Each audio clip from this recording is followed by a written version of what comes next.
Welcome to our discussion of human rights and the role of accompaniment in Guatemala and Israel-Palestine.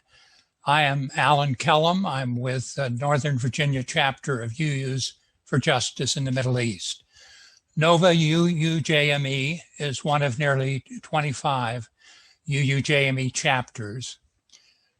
Today's panel event is a joint effort of our UUJME chapter together with Alliances. Both are active social justice groups working at the UU Church of Arlington, UUCA. Both groups work on education and advocacy with particular concern about human rights. Alliance works in Guatemala and UUJME in Palestine and Israel. During the first half of the hour today, our panelists will provide background about human rights issues and accompaniment in Guatemala and Israel-Palestine. After that, we will open the discussion to questions that you all have placed in the chat. The chat feature will serve several functions today. Feel free to use it to introduce yourselves, indicating perhaps if you've visited the areas that we're discussing. When we get to the Q&A portion, Bill Walls will voice questions that you have placed in the chat. Bill will also be including links to resources of interest. But don't frantically try to keep up with the chat. Next week, we will send you an email which will include resources from the chat, as well as a link to the recording of this event and a questionnaire for your feedback. Now, I would like to introduce Kurt Bell, the National President of UUJME. Kurt's a member of a UU congregation in Portland, Oregon, and a neuroscientist by vocation. Kurt, in the fall of 2019, began 2.5 months of service in an accompaniment role with the Christian Peacemaker Team, CPT, in the West Bank town of Hebron. His service began there just after our delegation visited Hebron. I'll now step back and Susan Chastain of Alliances will introduce our second panelist and begin the discussion. Susan? Thank you. It's nice to see you all. But let me first mention about a little about our relationship that I'm with Alliances, and for those who may not go to our church, we are a social justice group in our UU Church of Arlington. And Alliances, of course, means alliances. And so we are allies with marginalized indigenous and immigrant communities, primarily through 3 partnerships we have with frontline organizations, 2 doing work in Guatemala and 1 in Arlington. One of our partners is NISGWA, Network in Solidarity with the People of Guatemala. Through NISGWA, Alliances has been supporting human rights accompaniers in Guatemala since 2007. Most of that time we have been working with Bridget Brahan, and we are pleased to have her on our panel today. Bridget has worked with NISGWA, the NISGWA accompaniment program in a variety of roles for 15 years. She's recently moved to become the Director of Resource Mobilization with Grassroots Global Justice Alliance. Now we do have on the call today Saraswati Ochea, who is currently a staff member from NISGWA and who may be able to answer any questions you have about what NISGWA is doing today.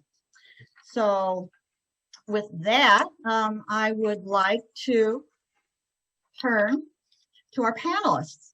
And I'd like to begin by asking each of them just to give us a little background about accompaniment, touching on what is accompaniment? How did you become involved? Why is it needed in Guatemala or Israel and Palestine? And does it work? Is it effective? So Kurt, would you like to start? To begin by really thanking the UU Church of Arlington and specifically Alan and Susan and whoever else was involved in putting this on. I think it's really remarkable that a UU Church has 2 groups that are very active in human rights in 2 different foreign countries. I think that testifies the fact that human rights are really universal, and that it's the importance of testifying and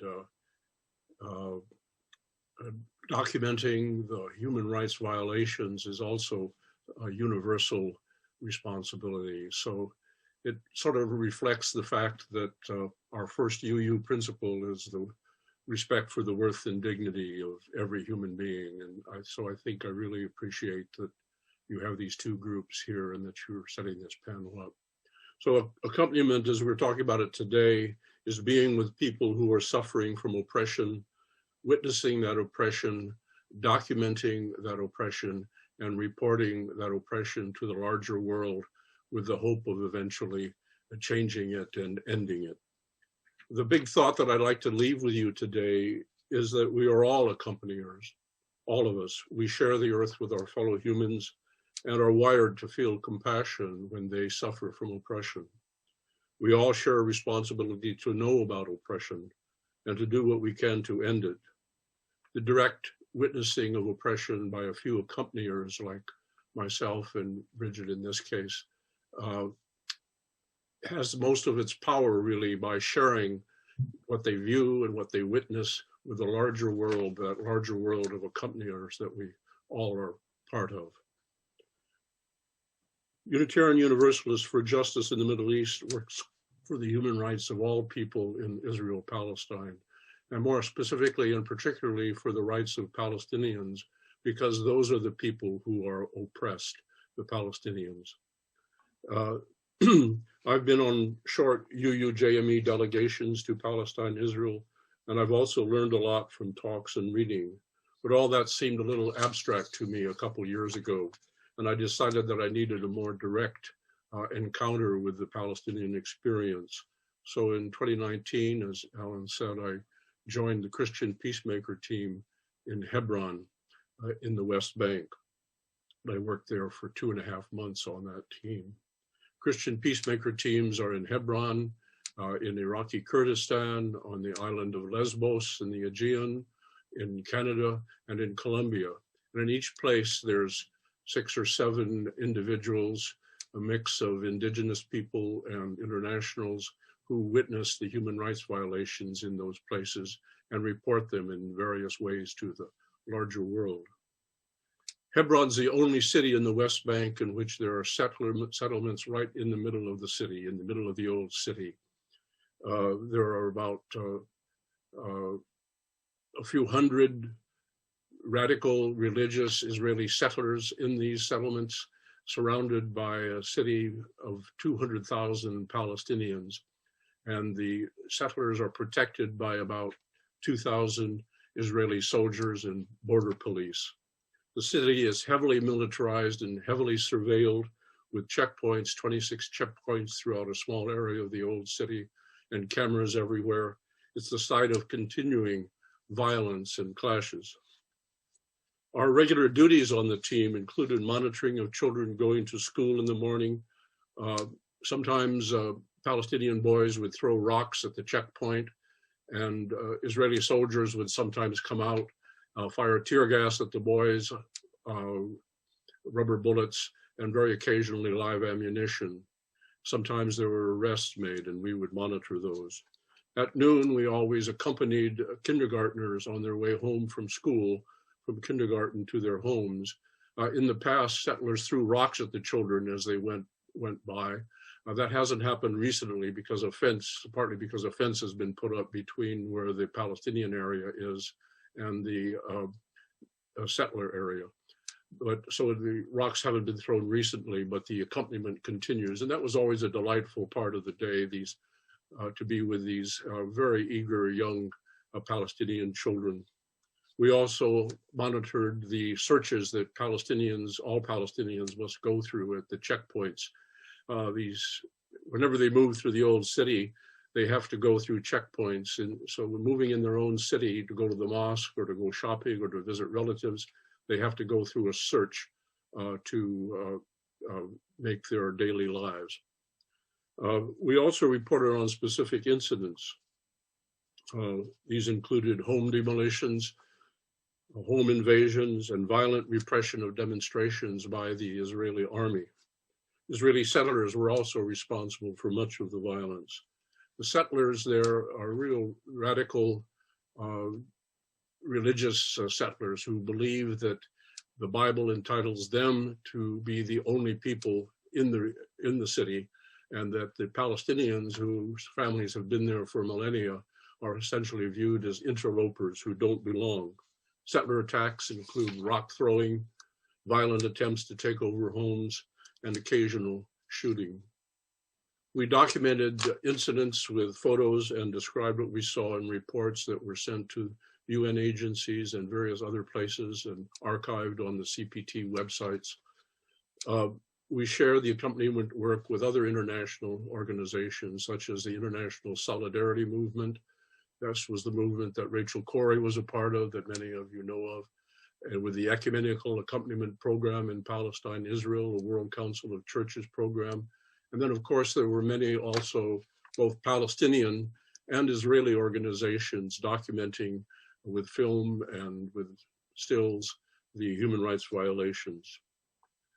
All this reporting is of the greatest importance. Education of the international community and their intervention is critical for ending the oppression in Palestine and elsewhere. Palestinians are creative, active, resilient, and steadfast, but they can't stop the Israeli oppression on their own. Israel is just too powerful with its army and high technology and surveillance capacity. It's just too powerful. Their control is too pervasive. As with ending apartheid in South Africa, ending apartheid and oppression in Palestine requires that international civil society engage in boycott and divestment, as well as in citizen pressure on Western governments to end their unconditional support for Israel. Israel can't survive without that support. We are asked if all this reporting has been effective. I think so.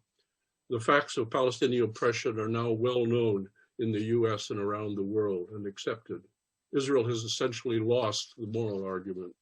The old myths of a land without people, for a people without land, of Palestinians are terrorists, all these are no longer hold. Israel and its supporters focus all their attention now on shutting down the argument, on accusing anyone who supports Palestinian human rights of doing so out of anti-Semitic motivation.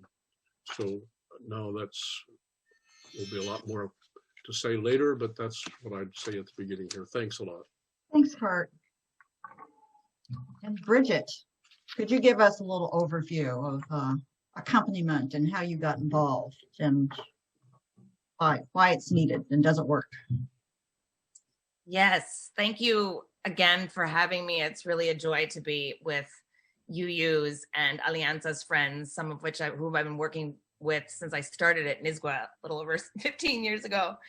And I really appreciate, Curtis, the universalizing of our role as people and as concerned citizens and as accompaniers. And I would say that a lot of what you've outlined is the way that it works, the tool works in Guatemala. In the NISGWA model, organizations, communities, activists under threat request international presence, and it is a security measure, a tool in their toolkit as they organize to create a safer space in which they can carry out their different struggles and within the locations of the Guatemalan social movements that will include seeking justice for crimes of the past, as well as fighting extractive industries in what they name a defense of life and territory struggles. And one of the reasons that I would say NISGWA's roots go all the way back to sanctuary movements, Central American solidarity movements during the dirty wars of the 80s. And NISGWA was formed in 1981 around the issues of US foreign policy. And I think that we are deeply connected to being accountable for and holding to account the US role in Guatemala. And today, what that looks like, and I guess this speaks a little bit to the, is it effective?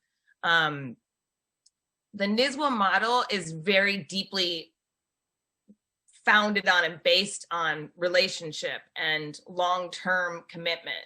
And so there is a current case happening in which Julio Gonzalez, who is a member of the peaceful resistance against fighting the Escobal mine, which is a silver mine of Pan American silver.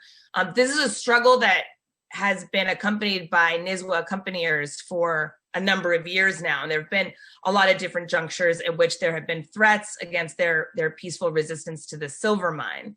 And I want to thank Bill for helping out with all of the links in the chat, and he can share some more information. But we do have a current case that we are looking for support and solidarity, because there was a recent assassination attempt against the leader of the peaceful resistance. So a lot of the repression that organizers face is very live, and there is a concerted effort. And Kurt really mentioned this in talking about how it works. There is a concerted effort to organize out in the US context and organize with powers that are influencing these different human rights situations to have an impact that strengthens the work of the Guatemalan social movements and what they are already doing. And in this case, they're not only can they not do it alone, NISWA is not alone in providing international support. There's a lot of coalition building, and there is a US and Canadian coalition that's working on unjust mining happening in Guatemala because it's a cross-border issue. So that particular case is a petition that you can sign today in support of. And I'll speak a little bit more about other models, but essentially what we're working on is both accompanying alongside people directly under threat with personal presence and physical presence in Guatemala, and also organizing campaigns in support of the work they're doing, and to ensure that is international outcry when human rights violations do happen. There's so many problems going on in the world right now, include here with our neighbors here as well as with other countries. So I guess one question I would like to hear from each of you about is why should we care? Could you talk about why with all the problems going on here in the US, should we look to what's going on in Guatemala, Israel, and Palestine? And could you touch on whether the US contributed to the problems in those areas, and what the US government can do or is doing to help the human rights situation in each of those areas, and what we as individuals could do? So, Kurt, do you want to start? I think very basically, compassion is hardwired into our brains. Most of you, I'm a neuroscientist and follow a little bit of that. Most of you have heard of mirror neurons, and empathy being something that we're essentially connected to by our evolution. So to see oppression is to feel that it must be stopped and do something about it. So that's perhaps the most basic thing. Compassion is a part of our human nature. And on a more intellectual level, we would have to ask, what kind of a world do we want to live in? Do we want to live in a world dominated by might makes right, or do we want to live in a world in which respect for human beings, human rights matters, and international law matters, a world in which our resources are given to making our lives better, not making the lives of so many people worse? And specifically in Palestine, I think there you have issues of colonialism, racism, violation of international law, violation of human rights, war.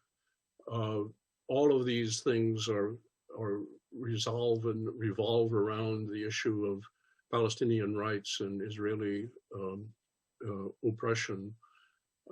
So if you want to struggle against these evils of racism, militarism, colonialism, the Palestinian side is a good place to do it. These things have been going on for 60 years. They continue with the overt support of the European governments, of the US government. It's a good place to struggle for the kind of world that we want. Then there's self-interest, all the money going for the wars that have come about as a result of U.S. geostrategic interest in support of Israel in the Middle East. Some say the Iraq War was partly driven to reduce a potential enemy of Israel. That Iraq War in turn led to Syrian wars and violence elsewhere. The money that goes for that could go for things that we need. Then what goes around comes around. To the extent that human rights are violated in one place, that justifies or is used to excuse the violations of human rights elsewhere. Hitler said, who remembers the Armenians, in reference to the genocide of the Armenians when he was beginning the terrible ordeal of Jewish people. So oppression unchecked abroad can come home. We know that thousands and thousands of US police force have been educated in Israel, where they advertise their ability to control populations with extraordinary high technology, with highly developed interrogation techniques, with police forces, etc. Well, that's not the kind of community policing that we want to have in our communities. So our own self-interest, I think, says we should support this. Finally, the U.S. role, U.S. support for Israel is essential for it to continue. It supports it in international fora, at the Security Council, keeps the International Criminal Court from punishing and convicting criminals for their violations. And so as to what you can do, you can educate yourselves, be a accompanier yourself, educate yourself, activate, engage in all manner of boycotts, divestment, and you can advocate with our government to change its unconditional support for Israel. And in doing that, join with others, join with UUJME, join with Jewish Voice for Peace. We're much stronger if we're acting in concert with others than we are by ourselves. So thanks very much. Thanks, Kurt. And Bridget? Yeah, I really appreciate you naming the, the like, essentially there's the human component of it. And for me, I believe that this work is a practice of interdependence. It's a practice of how we are connected. It's a practice of how we have broader perspective and scope in who we consider our neighbor, and intervening when people are hurting and harming our neighbors in our name, our Guatemalan, our Palestinian neighbors and siblings in the US as diaspora, in their home countries of Guatemala and Pallestine. And but I guess my simplest answer is that we're more effective and we're more strategic when we're internationally connected and when we're internationalists in our approach. So like one case study, I guess, that I want to present as part of the NISWA model is, we accompany a lot of groups in Guatemala. One is the Western Departmental Assembly of Huehuetenango. They're an indigenous campesino group that's working on extractive industry issues in their country, in their region. And they've been doing incredible work organizing radical democracy, really putting forth that indigenous peoples need to be, there needs to be free, prior, and informed consent before projects happen on their lands. Incredible work. They lifted up for us during the prior administration, the proposal, and that what was in the works was an asylum cooperative agreement that would essentially continue the takedown of asylum under the Trump administration, and would require asylum applicants not to go to the US to apply, but to apply in a safe third country. And that was, in the case of Central America, was to be Guatemala. And so these folks that we were accompanying directly in Guatemala lifted it up for us. We need you to stop this unjust US policy. And of course, that's a big ask of people that we accompany. It's a pretty big ask to take down a policy, any US policy. But as a result, we formed with other groups in Guatemala, with groups in Mexico, with groups in the US, a broad coalition working on asylum. And I have to say, we as movements, I want us to be better in celebrating our victories, because we need them to keep going. And thanks to this 40 plus coalition, I'm going to put a little link in the chat, but thanks to this 40 plus organization coalition of Guatemalan organizations that we accompany and other organizations, the Safe Third Country agreements were recently stopped through executive order of Joe Biden. And I will say there is not a single executive order that Joe Biden is signing that is not the result of organizing and advocating and hard lobbying. And that is this one included. So I just feel like a lot of people at Alianzas also supported this campaign. It was a huge victory. And there's also, I believe Bill already put in the chat, there's an ongoing petition to just continue pressuring. And I put it in the chat again, but to continuing pressuring and stopping unjust deportations during this time. So it's a perfect example of how we show up with physical presence and we accompany and stand with and hear what are the concerns that are in our spheres of influence as people in the US. Of course, we have, again, the deep historic responsibility to be accountable for what's been done in our name, but also now there's this piece that we can take concerted, collective action. And I don't know, I just feel like if anybody wants to give me jazz hands or go off mic or put one of these little reactions in the chat, I just feel like, not that one. I'm surprised, but I'm also celebrating because I feel like this is the kind of preparing and strategizing that we have been in the last 4 years, and we are poised to now push, because what we're facing is neoliberalism. And that is another thing that the social movements that we accompany are asking us to face in the coming period is how do we, yes, we have emerged from Trumpism and fascism, although it's not completely gone, but we also have neoliberalism to face in the coming period. And we need strategically to listen to the directly impacted people in their home countries in order to be effective here in the US. Thank you, Bridget.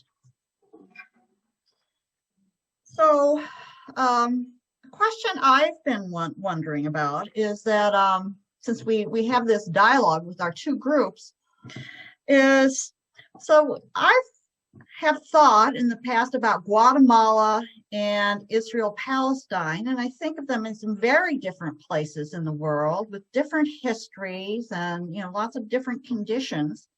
And yet there's human rights problems in both places. And I'm wondering if each of you, do you see any similarities between the human rights problems in Guatemala and in Israel-Palestine? So who would like to respond to that one first? I've been first before. Maybe Bridget would like to go first here. Thanks, Kurt. I can go first this time. Well, I guess, first, in terms of the historical connections, and I think this is the gift of internationalism and thinking more globally, is that there is there's a lot actually that connects these two places. And there's a long and well-documented relationship between Israel and Guatemala. And in fact, Israel is well documented as being a supplier of weapons to the military, and for many years was a U.S. proxy in supplying weapons to the Guatemalan military during the years they were committing genocide and crimes against humanity against the Mayan people. And in the peak years of the war, the relationship between Reagan and Efrain Rios Montt was supported by that proxy relationship. And to this day, there's a lot of connections between Israeli companies and roles they play in different extractive industries. So there's a very clear historical connection. But I think for NISWA, one principle and practice that is part of our center or our grounding is decolonization. And I don't think you can talk about either place without connecting to the work of decolonization. And when we look at the lands and the borders that we are operating under, And when we center a critique of the US nation state as one founded on genocide and slavery, we are automatically given an approach that is inherently internationalist and connected with places like Palestine and Guatemala, because the construction of that US project of US federal colonialism is not bound by US borders. It's dependent on the construction of borders and extending policing and extending militarism. So I think there's so much that we can share in terms of those connections between our two groups. And I also, what does this mean in our daily lives? I feel like it means a daily practice of individual group reflection, political education, and decolonizing work, the decolonizing of the mind and body, as some of us will talk about it. I think it means drawing connections, deepening our understanding of how we're interdependent and interconnected. And, one of the most powerful examples of internationalism in the last decade, I think, is what happened during the Ferguson uprisings, when movements lifted up that the US made tear gas canisters that were repressing Black people, Black lives, Black bodies in Ferguson. Palestinian movements were sharing tips and sharing information about how to handle those tear gas canisters and how to handle tear gas, and we're making those connections. And it's like, that didn't happen only because of some sharp communication strategy that was drawing the links publicly. Of course, there's some of that, but it was also because Black Lives Matter founders and movement leaders went on delegations to Palestine, went and made those connections, formed relationships, and had the deeper understanding. So when those moments come and it's important to be strategic, they were ready. And I would say that same applies in terms of, NISWA's decolonizing work is to decenter the voices of non-Black, Indigenous, POC people, non-Guatemalan people on this issue, and how do we build and facilitate and be in service of connecting, for example, Indigenous leaders in the US with Indigenous leaders in Guatemala. Or I understand there's in the works an upcoming webinar that will feature the Mayan diaspora in the US. And so I don't think you can separate the decolonizing from how we do our anti-racism work, how we decenter ourselves, how are we in service of the asks of these international movements. How about you? Do you have any thoughts on the similarities? Well, I think we both feel that the U.S. government plays a critical role in both places. That most people know about the coup in Iran in 1953 that overthrew the elected government of Mossadegh. And the CIA thought that was such a great success that we could extend that model elsewhere.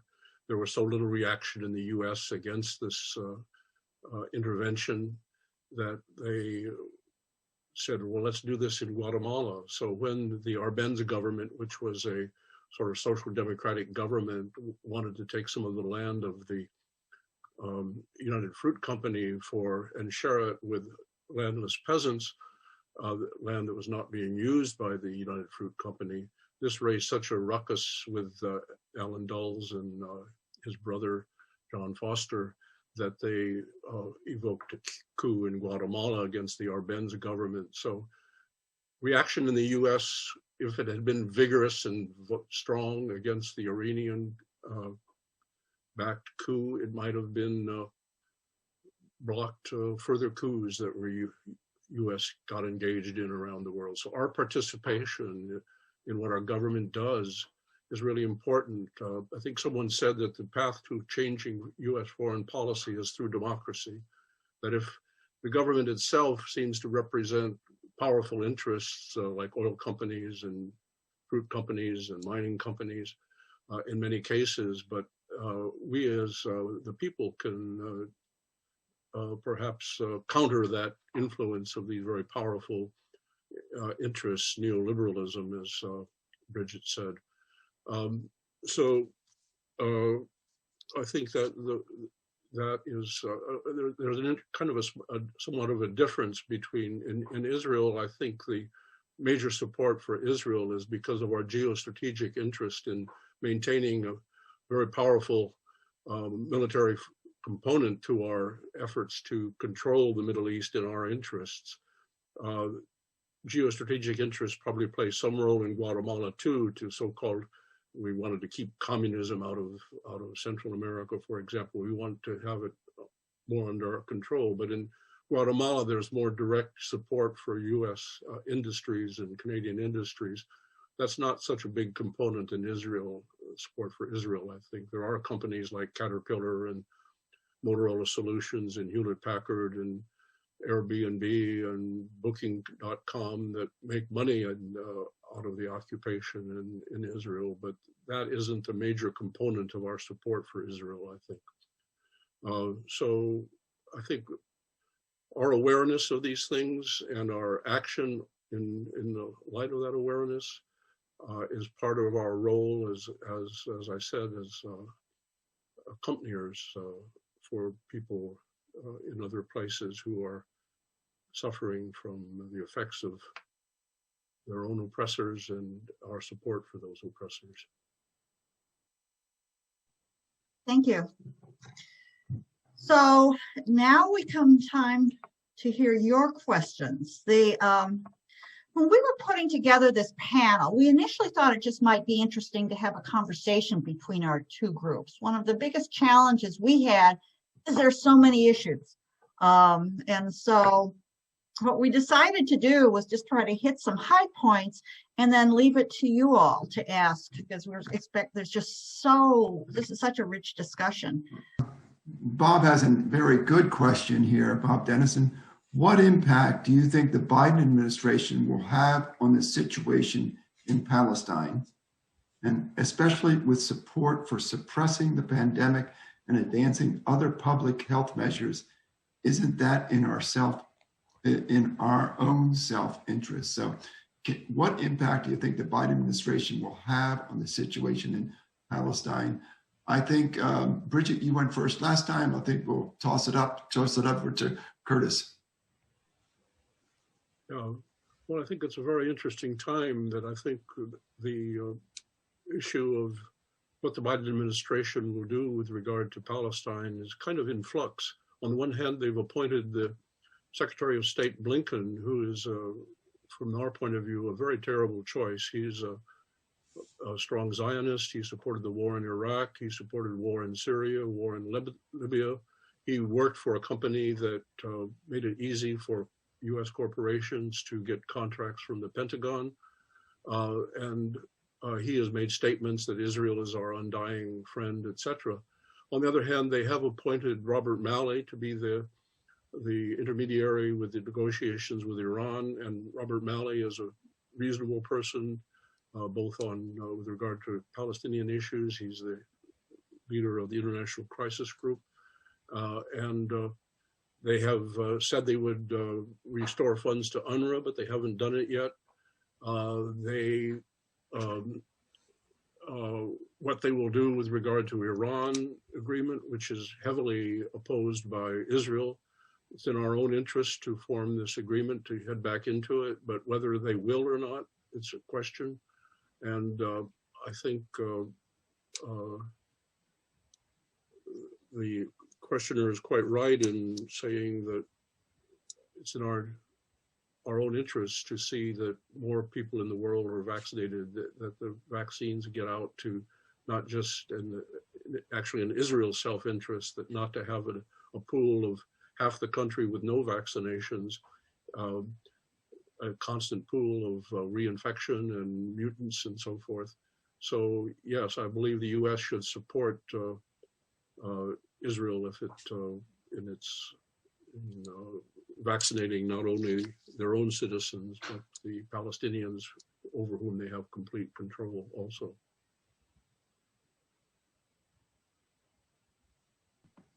Thank you, Kurt. Bridget, do you have any comments on how the new Biden administration will affect Central America?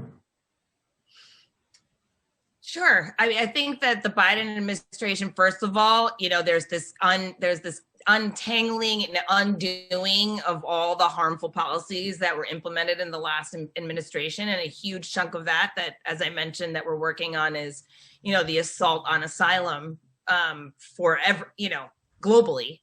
And that has huge impacts on Central America. During the pandemic, the Trump administration essentially exported coronavirus to Guatemala in terms of deportees that had COVID. And so there's this huge undoing that still needs to happen. I think what I'm really curious about, and I don't know if anybody on staff or anybody else wants to chime in, but I am really curious about what's going to happen in Congress in terms of U.S. foreign policy, because the election of Jamal Bowman, who took over Elliot Engel's seat, the election of one of the congressional insurgents. I don't know if Jamal Bowman, identifies as being part of the squad, but I think the Democrats could face a reckoning in terms of their foreign policy. And there's a lot to reckon for in the Obama administration in terms of immigration policy. And so I think there's so much to be done. I mean, there's a reason that it's been an inundation of executive orders in the beginning of the Biden administration, but I am also curious what pressures increasingly left, House and Senate might produce in terms of foreign policy. Thank you. We have another question here that I think both of you can answer. When you witness harassment and violent incidents, who do you report you're witnessing to? And since Kurt, you went first last time, we'll go to Bridget first this time. I love it. We're dynamic. I think it really depends on the case. In Guatemala, it can depend because, for example, international accompaniment, international human rights work, international organizations, NISGWA, played a huge role in the genocide trials against Rios Montt that really opened it up to so many more trials. So when we're talking about justice and accountability for the crimes committed during the internal armed conflict, thanks to many, many years of organizing, there are people that we can report to and ask to bring their presence in terms of the U.S. Embassy in Guatemala being present, coming to virtual hearings, or, when they were in person, coming to court trials to bring more of a public presence and pressure for justice to be done. So in those cases, there are actually some, we have, it really depends on what the case is, who might be our strategic ally to work with. In the case of extractive industries, there's a myriad of strategies that one might use when those human rights violations happen. Everything from shareholder advocacy to direct campaigns against companies. It's a much more complex. They're all complex, and so they require a complex and strategic pressure against different actors. So it can really depend. And in general, we always are consistently educating our base of supporters on what's going on regularly with social movements and what the concerns are to be able to feed into our understanding of the international landscape. Thank you, Bridget. And Kurt, you're muted. Yeah, thanks. There I go. Yes, the reports, CPT, they're of course archived at CPT. People who watch these things monitor CPT reports and ISM reports and EAPPI reports and Beit Salem, the Israeli Human Rights Organization reports, Yesh Din, another human rights organization in Israel. So the information gets shared. More directly, any incident that we witnessed, a home demolition, an arrest, even body searches at checkpoints, we always put that into a form that was given to us by the United Nations, and we filed these reports were periodically filed with UN agencies. So the story does get out of that way, but we do face an enormous block in terms of the information getting out to a very wide public. I'll just cite one example here that the Beit Salem, most of you, I'm sure on this call, know of their recent report declaring that Israel is in fact an apartheid state, both all the way from the Mediterranean to the Jordan River. Beit Salem is a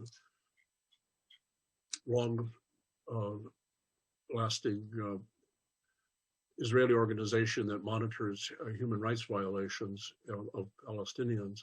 And this report that Israel is an apartheid state is very important. Here's this major Israeli organization declaring that the state of Israel is in violation of the Covenant Against Apartheid and an apartheid state. And there has been essentially no coverage of this in major US newspapers or media. Let's move on to our next question. In your opinion and experience, how aware or not aware do you think the US public is about the US government role in the situation, both Israel, Palestine, and Guatemala? Let's see, who's first? Bridget, why don't you go first? I mean, I'm curious to be in more of a dialogue about this with you, Kurt, because I think in some ways they are, very, very different because there's such a clear U.S. foreign policy spin on, and many other things in terms of coverage of what's really happening in Palestine. I wonder if you would agree that in both cases, we need the part of the monitoring of these situations by us as accompaniers and allies is a crucial way of getting the voices of the directly impacted people into the U.S. in ways that the media either is not covering or will never cover, depending on the take. But I'm so curious if you feel like I can see ways in which it's similar. In terms of just shedding light on news that is not getting to the general public. And also there's a very, there's an active disinformation campaign on what's happening in Palestine. Yeah. I would like to talk with you about that. I think people don't know enough about what's happening environmentally and to the populations in Guatemala. Coca-Cola's involvement in assassinations some time back, for example. How many people know that? Yeah. I think though that the constant reporting, things get through. I mean, people watched on TV what's happened in Gaza, and as a result, I think a majority, something between 60 and 70% of Democrats in the US believe that Israel is more at fault in the continuing situation and in Palestine, Israel. So some is getting through, but I don't think the big incidents sometimes come through of massacres and so forth. But the daily humiliation, the daily impossibility of carrying on a decent life, that really doesn't come through. And that's something that I felt when I was there that I hadn't felt in my reading and so forth. But when I was there, a Palestinian can't move through the city of Hebron without being body searched, can't go and visit the mosque or the relatives or go to a restaurant. They can't go to Jerusalem, which is a 20-minute bus ride away, because there's a wall between and you have to have a permit to go to Jerusalem. And there are Palestinians who would like to pray at the main mosque in Jerusalem, but in their whole life, they've never been to Jerusalem. People 35, 40 years old who have never been to Jerusalem. The center of life in Palestinian life, this constant daily denial of a full life doesn't get through to the American people, I think. Next question, Nancy. Bridget, the pandemic has adversely affected Guatemala just as it has in the rest of the world, and many accompaniers have left the country. How are you keeping in touch with the communities formerly served by the accompaniers? I'm so glad you asked this question, because I think that had we not had the level of relationship and status as internationals in Guatemala, I think that we would be in a different position. But we've actually been able to maintain, and I still say we, even though I'm not on staff because I'm part of the network. I forgot to mention that, but I really feel part of the Nizwa family as a concerned activist. But we have been able to maintain consistent weekly communication with even rural communities throughout the pandemic. And so that's why you can probably put into the chat, because the numbers are amazing. The level of contacts, conversations, the hours of calls that have kept folks very up to date with what the current situation is. And I think in the case of Julio Gonzalez, the swiftness with which international coalition support in the case of that mind trying to take advantage of this particular moment in the pandemic. And so I think that, you know, I could never have imagined that I would be, as an international ally, a member of an organization's annual assembly virtually, including some of the most rural communities that we work with. And certainly when I started accompanying in 2005, I was the first accompanier with a cell phone.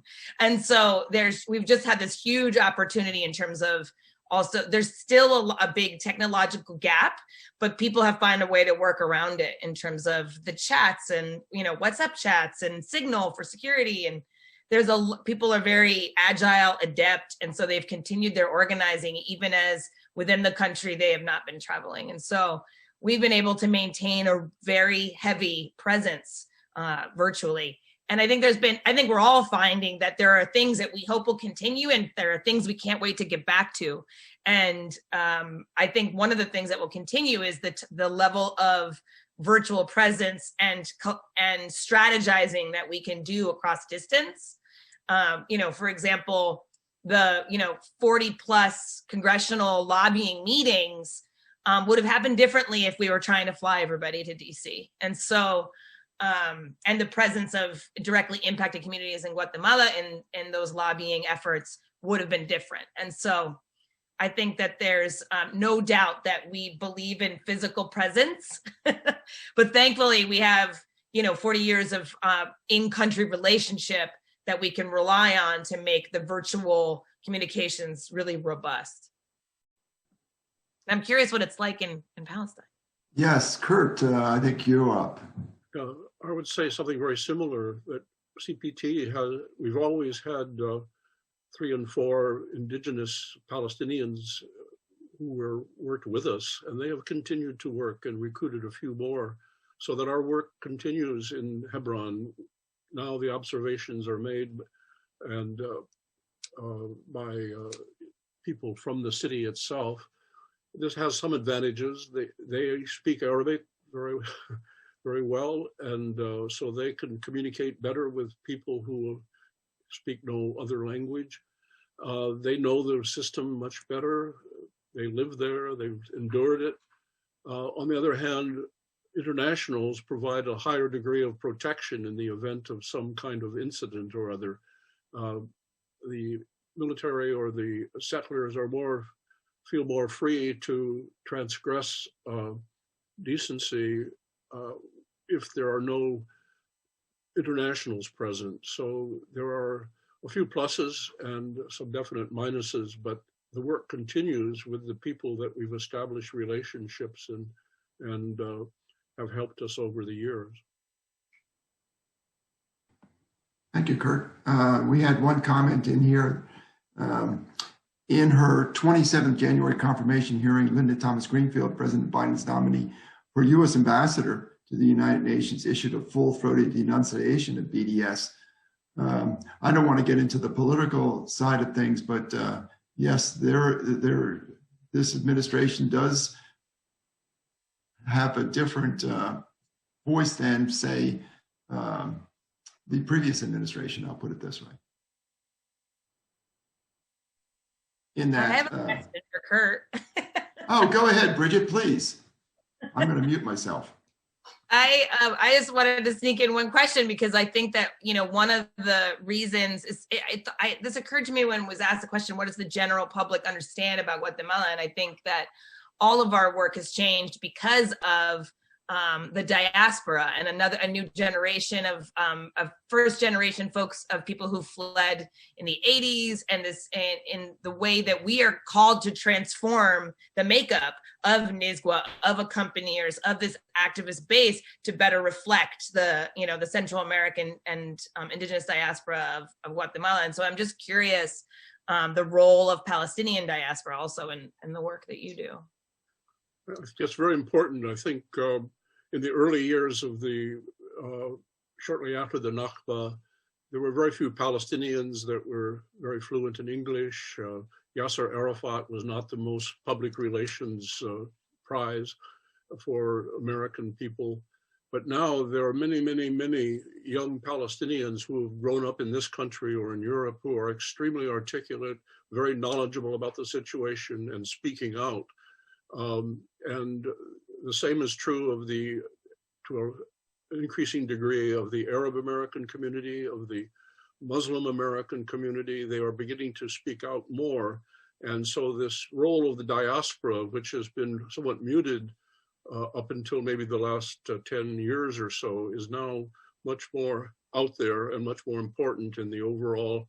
When we visit with Congress people, we try to take a Palestinian American with us to emphasize that we're not talking just about people way over there, we're talking about people here too. I wonder if we could ask our panelists to do a summing up. And Kurt, you want to do a summation? Thank you. Well, I'll say again, the big thing I would like to emphasize is that we are all accompaniers, really. We are all fellow travelers on the earth, and we have some, innately we recognize when there's suffering, and innately we feel compassion for that suffering, and innately I think we feel some responsibility, and I encourage people to act on that responsibility, to do something about it, and to do that by joining with others in the effort. With Unitarians might like to join with UUJME and join our legislative working group, for example, that works on advocacy with Congress. Jewish Voice for Peace is an excellent organization to join. You don't have to be Jewish to join, although most people are Jewish. And there are many other ways in which one can join with others. I deeply appreciate this collaboration across different committees, working groups, organizing collectives of UU Arlington. I know there are even more that are deeply connected to this in terms of environmental justice work, in terms of racial justice work. I feel like internationalism is strategic. And I think there are many binaries that we can break down. And one of them is the binary that domestic and international work is somehow not connected. When I think that much like our interdependence as human beings keeps us connected, and that we show up for each other and our siblings down the street and our nearby neighbors across the globe. And so I deeply appreciate this effort to bring these two groups into deeper dialogue and interconnection. And as a long-term friend of UU Alianzas, I'm really grateful that you invited me, and thank you. Thank you both Kurt and Bridget for this dialogue and this opening of communication between our two groups here at UUCA. I hope it's a start of many such connections, interconnections between not just these two groups, but other groups. With that, I think we'll end the formal part and open up mics. Who's been on trips to both Israel and Palestine? Wes, why don't you go ahead? Well, I'm kind of in a unique position here because not only did I go on the 2019 trip with our UU church to Palestine, but I've also had many years of experience in Guatemala. I've never actually been on a NISQA delegation, but yay, Bridget. I've been on the board of NISQA and have actually helped co-lead a delegation 15 years ago for Guatemala Human Rights Commission. So there are a lot of similarities between the two countries, but each one is very much unique as well. I mean, I was struck when I was in Israel, I kept, because I have no experience in the Middle East, I inevitably drew comparisons to my experiences in Latin America, and you could see the indigenous people who are left without a voice, who are marginalized, who are, as a matter of government policy, kept from achieving what they can achieve. I think there are parallels when you look at how indigenous communities in Guatemala have been treated historically, and how they have been shut off from much of the economy and from receiving education, from receiving good nutrition and health care. There are parallels to the way the Palestinians are being treated in their own country. There are parallels with U.S. policies, how we have reacted to where our own economic and political interests are far over any real regard for human rights when human rights becomes inconvenient to those larger compulsions in our electoral system. I could probably go on for a day or two on a lot of those parallels that I saw there. The impacts of militarization and the trauma that produces in generation after generation, and how trauma builds on trauma has a profound effect on civil society and on the cultures. And I think you see that on the Jewish side as well. The trauma of what happened to them in Europe in the Holocaust. Instead of growing compassion from that experience, they're really responding to that trauma in a very violent way. And those are just some of my initial impressions. And you can't become an expert with a 5-day trip, but it did have a very profound impact on my own thinking about the Middle East. And it was a few more days than 5, though, right? It was 11 or something like that, 12. Susan, let me have you come in next, since I know you have to leave very soon. Yeah, I do. I need to leave in 5, but I was on the trip with our delegations from our church in 2019 to Guatemala and Israel, Palestine. One of the interesting things about that trip is they were about 6-8 months apart. They were very close in time. One thing that struck me was, as I said, I had viewed them as sort of different history, but one thing that struck me was the history of colonialism, European colonialism in both places. That both in Guatemala, starting with the Spanish, but then the other European powers, and the history in Israel, Palestine, kind of that's, so to see that it's a similar kind of coming out of sort of a similar mindset from these Europeans, and we're still feeling that today. And then to see how even when those colonial powers left, those European colonial powers, the colonial patterns continued. And the other thing that really struck me, seeing those patterns, is then looking at our own country and looking at the way we treat indigenous communities. It was just a different perspective to see the sort of impact of colonialism. I saw many, many more, but I will stop there. I see a lot of similar in terms. Anyway, I could go on, as many of us could. We got to do another program on that, because I think there's so much there. Yeah. So I will leave. Unfortunately, you all can continue. I'm not but I need to go get my COVID shot. So I'm going to go make that. Good luck with it. Thank you so much. So thank you. So I'll leave, but thank you all. And thank you so much, Bridget and Kurt. I really appreciate you're working with us and the work that you're doing. And we hope to continue that. So thank you. Thank you, Susan, for all your work on this. All right. Thank you. Goodbye. So, who else? Let's see. Melissa, have you been to both places?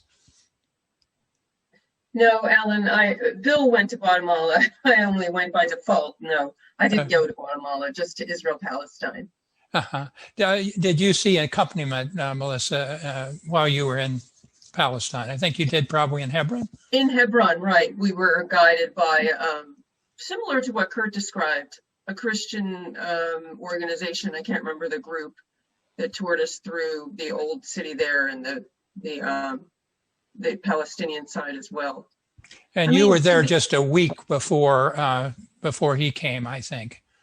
Oh, okay. Mhm. Well, I'll be honest, I was shocked. The crazy thing is, it's almost shameful to say that I have Palestinian heritage and I had no idea how awful the situation on the ground actually is for the Palestinians. And that's very blunt, but honestly, I was shocked. And it's very, very painful. It was very painful to see that. Partly because I have some probably personal connection. And I think this whole thing makes sense in the context of what was just shared about the settler colonialism and big picture view too. It's systems of oppression here and privilege and power, and there are huge imbalances, I'm sure, in both countries. You have a system of power in which, Israelis hold the power, and you're asking Palestinians to negotiate, but it's an uneven system. It's uneven. And it may be similar in Guatemala, where indigenous people are being denied their rights. So that's enough for me. Thanks for asking, Ellen, but I actually don't have experience on the ground in Guatemala. Bill, why don't you go next? And then why don't you call on someone else? You probably know better than I who could speak and who's been on one or both of the trips. Well, I think there's so much. Everybody has relayed information that I thought is important. Having lived in South Africa for 8 years, though, I liken much of what I saw to what happened in apartheid South Africa. And basically, you have the well-off and the not well-off. And it's amazing. I mean, the little irritations, the disrespect, and all of that just adds up. And, we have been following the Voices from the Holy Land and a number of other issues that we see. And the frustration that the Palestinians and the Guatemalans have, and not exploding. I'm just amazed that something hasn't happened, but there is a asynchronous level of power between the military power of the government in both Guatemala and Israel versus what the demonstrators can do. So peaceful demonstration is the only way to move forward. But at the same time, there's this constant, you have to go through these checkpoints, you have to go through these gates, you have to get through all of these things that I, as an American, would be pissed off. I'll be honest with you. I just couldn't, I just would, I don't know. I see it, and as an American, I just get really upset. And that's why I'm involved in these organizations. And I'd like to pick on, not pick on, but I'd like to select Nancy Brown. You're muted, Nancy. Got it. Well, I was just thinking about what you said about being picked on in terms of of African Americans in this country. And Wes was talking about the intergenerational trauma and how that affects us in this country so directly, and our Black fellow citizens. I went on the Guatemala trip that Bill was on, and Marcia and MJ and some of the others, Susan. I had been to Central America before. I had some idea, but there's nothing like being there and talking to people and seeing the locations, how impactful that is. There's really no comparison. It's really a life-changing trip. And it's hard not to talk about it to anybody who will listen for 5 minutes when things come up in the news, like the obituary this week. The nun. Hassam, I don't mean to put you on the spot, but am I correct that you were responsible for putting together a program about imprisoned Palestinians, where you had a Guatemalan speak in Texas. Yes. So this was at the as part of a program by the Social Justice Committee of St. Andrew's Presbyterian Church. Give me 1 second. Let me stop those chimes. So yeah, this was at the St. Andrew's Presbyterian Church, and we had a presentation of the film Imprisoning a Generation, which I think probably all of you have seen. If not, you really should. And we had Zelda, the filmmaker, and we had a panel of activists who have worked with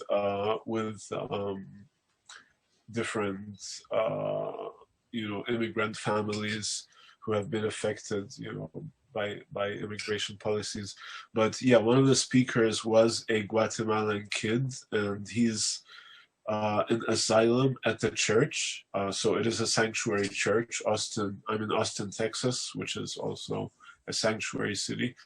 So he and his mom have been in the church, living in the church for 3 years. But yeah, they joined the panel and gave a presentation. So it was really good. It made sense to connect the struggles. It made sense to everyone, and everybody saw the commonalities, between them. Well, I heard about your program, and that gave me the idea for this, as well as the National UUJME's intersectional effort to get a resolution, the business resolution, passed at the most recent event and most recent General Assembly. And Kurt, I think we probably have people on who are not aware of that business resolution. Could you describe it and describe the coalition that helped put it together? Thank you. Yeah. UUJME and Black Lives UU, UU Ministry for Earth, UU Rise, the UU Immigrant Rights Organization, UU Peace Ministry Network. I think those were the major organizations, social justice organizations, worked together to get this resolution passed by the General Assembly of the UUA. It was passed, 95% of the delegates voted for it at the last General Assembly last summer of 2020. And the resolution has two basic clauses. One is to call on the UUA investment committees to prioritize, to enhance the use of human rights considerations in their investment decisions. That has to do with investment screening, which companies they buy and sell, shareholder activism, and community investing, where they invest in small amounts of money in different community organizations, and to enhance the use of human rights criteria in making those investment decisions. And then the second component of the resolution operative clause was to call for stronger communication, lines of communication between the investment people of the UUA and UUs generally, but in particular UU social justice groups. That most UU social justice groups, with the exception of the environmentalists who got a resolution passed calling for no investments in fossil fuels about 6 years ago, most UU social justice groups don't see investment as a very important tool in their armamentarium, but we hope to change that by strengthening the connections between social justice groups and the UUA investment people. Thank you. So that may be a tool that alliances can make use of now that you're aware of it. For example, one could ask the UU Alliances probably doesn't have major investments in Canadian mining companies, I would suspect, but they could ask the UUA, for example, to get enough shares to support a proxy vote or to advance a resolution shareholder resolution so they could work through the UUA investment committees to get shareholder activism going on some of these companies that are damaging to the environment and to indigenous life in Guatemala. Thank you, Kurt. And thank you, Bridget, again. This has been great.